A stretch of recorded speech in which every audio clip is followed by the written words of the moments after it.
Ако ова истото обвинителство на чело со Катица Јанева поднесеше обвинение против вас, вакво, какво што е сега, што ќе кажевте од оваа говорница вие?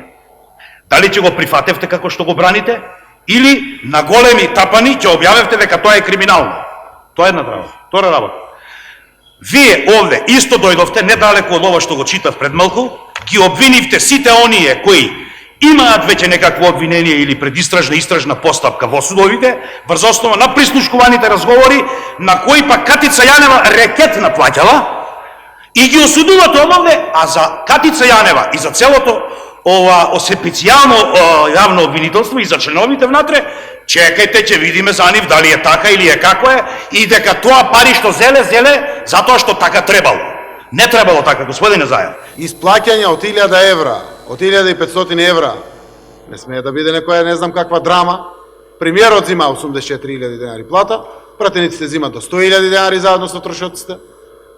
Кога ги пресметите тоа со 18.000 евра годишно, за 4 години се 75.000 евра. И од тука ги излечувате драма дека тоа не вреди. Таму се вработени стручни служби.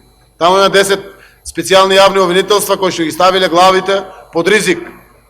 До ден денеска нема пресуди заради тоа што заробеното сваровски судство е останато какво што е, со огромни исклучоци на честни судии.